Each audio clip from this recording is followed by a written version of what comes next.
শুভেন্দু অধিকারীর উপরে জঙ্গি হামলার হওয়ার আশঙ্কা করলেন অর্জুন সিং। এবার বিস্ফোরক দাবি করলেন বিজেপি নেতা অর্জুন সিং। করার জন্য কোনো কথা বলি না। আমি যে কথা বলেছি সে কথা প্রমাণ হয়েছে। 10 দিন পরে হয়েছে, 5 দিন পরে হয়েছে, 20 দিন পরে হয়েছে। Suvendu Adhikari is the main target Trinamool Congress, Trinamool কংগ্রেসের জেহাদি সংগঠন, তৃণমূল কংগ্রেসের বকলমে যতগুলো বাংলাদেশে জেহাদি সংগঠন আছে তার সংরক্ষক হিসাবে বাংলার মুখ্যমন্ত্রী তাদেরকে সেফ প্যাসেজ দেওয়ার জন্যে সব কথাটা আমি যা বলি সব সত্যের উপরে আধারিত হয়, সত্যের উপরে বেস করে কথা বলি। বাংলাকে সেফ প্যাসেজ করে দিয়েছেন মমতা ব্যানার্জি। আজকে টেরোরিস্ট দেখুন, কাশ্মীর থেকে এসে কাশ্মীর পুলিশ এসে টেরোরিস্টকে ধরে নিয়েছে। এরকম কথা না কি বাংলার পুলিশ একদম অক্ষম না, কিন্তু বাংলা পুলিশকে অক্ষম বানিয়ে দেওয়া হয়েছে।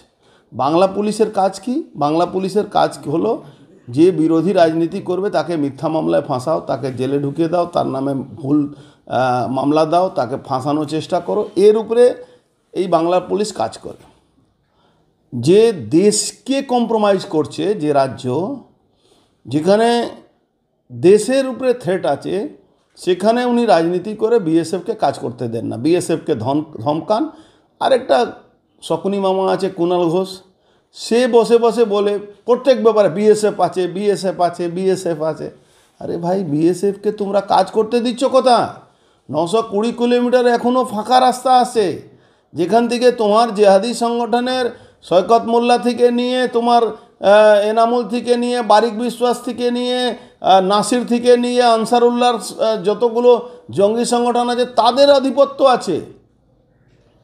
কংগ্রেসের একজন নেতা অধীর চৌধুরী, নাম করা নেতা, ভদ্রলোক, তিনিও স্বীকার করছেন কি বাংলার এক্সটেন্ডেড কিছু জেলা বাংলাদেশে চলে যাবে। আজকে ওনাকেও স্বীকার করছে। তো আজকে পশ্চিমবাংলা পরিস্থিতি যে আছে, যে জায়গা চলে গেছে, শুভেন্দু অধিকারী সবথেকে বড় থ্রেট আছে, এর মধ্যে কোনো সন্দেহ নেই। আর এই থ্রেটটা কোনো ভুল ব্যাখ্যার উপরে থ্রেট নেই। এটা সেন্ট্রাল এজেন্সি থেকে নিয়ে রাজ্য এজেন্সিকে বলেছে, কিন্তু আমি বলবো সেন্ট্রাল এজেন্সিকে কি আপনারা এর প্রোটেকশনের ব্যবস্থা করুন। রাজ্য এজেন্সি মারিয়ে দেওয়ার চক্রান্ত বারবার করছে। শুধু ওই গুলি দিয়ে মারিয়ে দেও না, আইডি ব্লাস্ট করাতে পারে, গাড়ি থেকে অ্যাক্সিডেন্ট করাতে পারে। সেন্ট্রাল রাজ্য এজেন্সি এটা রাজ্যের এজেন্সি ব্যাপার বলছি আমি। রাজ্য এজেন্সি ছাড়া এই ধরনের লোকের খুন হয় না।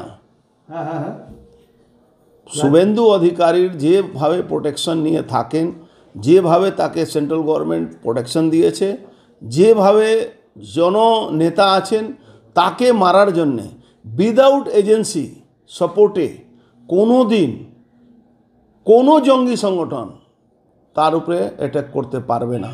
এবার আপনি বলবেন উনি সেন্ট্রাল এজেন্সির প্রোটেকশনে থাকেন, সেন্ট্রাল এজেন্সি প্রোটেকশনে থাকেন, কিন্তু সেন্ট্রাল এজেন্সি উনি যেভাবে Z+ সিকিউরিটি আছে ওনার, উনি যে রাস্তায় যাচ্ছেন হঠাৎ একটা বড় গাড়িতে আইডি নিয়ে ঢুকে গেল, ব্লাস্ট করে দিল, সেন্ট্রাল এজেন্সি কি করবে?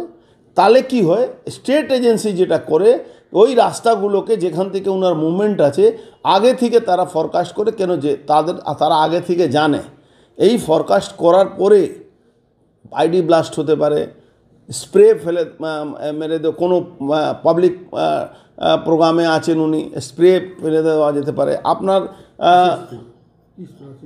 কেমিক্যাল স্প্রে থাকে তো দুনিয়ার নানা রকম, যেটা আগেও আমি বলেছিলাম। তারপরে আরও একটা আমার ভয় আছে,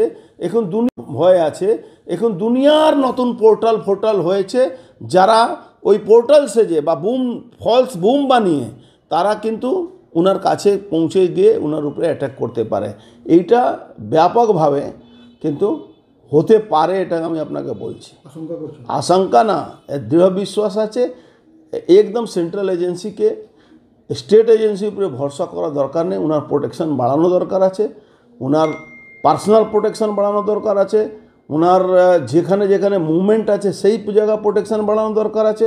কেন একমাত্র এখন এই মুহূর্তে ভয় আছে। এখন দুনিয়ার নতুন পোর্টাল হয়েছে, যারা ওই পোর্টাল সেজে বা ফলস বুম বানিয়ে তারা কিন্তু ওনার কাছে পৌঁছে গিয়ে ওনার উপরে অ্যাটাক করতে পারে। এইটা ব্যাপকভাবে কিন্তু হতে পারে, এটা আমি আপনাকে বলছি। আশঙ্কা না, দৃঢ় বিশ্বাস আছে। একদম সেন্ট্রাল এজেন্সিকে স্টেট এজেন্সির উপরে ভরসা করা দরকার নেই। ওনার প্রোটেকশন বাড়ানো দরকার আছে, ওনার পার্সোনাল প্রোটেকশন বাড়ানো দরকার আছে, ওনার যেখানে যেখানে মুভমেন্ট আছে সেই জায়গা প্রোটেকশন বাড়ানো দরকার আছে। কেন একমাত্র এখন এই মুহূর্তে 2026 ইলেকশনের আগে যদি মমতা ব্যানার্জি শুভেন্দু অধিকারকে মারিয়ে দিতে পারেন, তাহলে মমতা ব্যানার্জি পবারা হয়ে যাবে। আর মমতা ব্যানার্জি নিজের শত্রুকে নাশ করার জন্যে সমস্ত রকম জিহাদি সংগঠন থেকে উনি হাত মিলিয়ে নিয়েছেন, এটা প্রমাণ আছে। গুলশান কলোনি চলে যান, কলকাতার মধ্যে গুলশান কলোনি যেভাবে ডেভেলপ হয়েছে আপনি আইডিয়া করতে পারবেন না। রেলের সব জায়গা জিহাদিরা দখল করে ওখানে করছে। যখনই আরপিএফ খালি করাতে যায়, স্টেট এজেন্সি তার এগেনস্টে মামলা করে দেয়। বর্ডার এলাকাটাকে, বর্ডার ডিস্ট্রিক্টগুলোকে, বিহার হোক বাংলা হোক, ইউনিয়ন টেরিটরির মধ্যে নিয়ে যাওয়া দরকার আছে। নালে বাংলা কিন্তু বাঁচতে পারবে না, বাংলা কোনো মানুষ বাঁচতে পারবে না। শুভেন্দু অধিকারী তো ধরুন একটা নেতা আছেন, তার জন্য তাকে খুন করা হবে।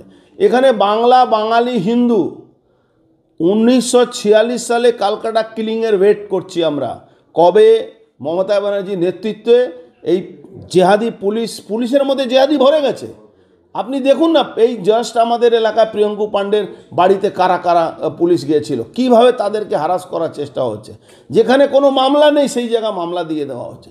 তো এইরকম স্টেট এজেন্সির মধ্যে জেহাদিদেরকে ঢুকিয়ে দিয়ে সিভিক ভলেন্টিয়ারের নামে তারা ঢুকে গিয়ে পাসপোর্ট জালি বানাচ্ছে, আধার কার্ড জালি বানাচ্ছে, ফলস সব রকম ব্যবস্থা আছে। আপনি দেখুন না, ব্যারাকপুরে একটা কাউন্সিলর পাকিস্তানি নাগরিকদেরকে, ওখানে পাকিস্তানি ভরে গেছে পাকিস্তানি। ও রেডিমেড সার্টিফিকেট ব্যারাকপুর পৌরসভা, টিটাগড় পৌরসভা থেকে তাদের সার্টিফিকেট দিয়ে দেওয়া হয়।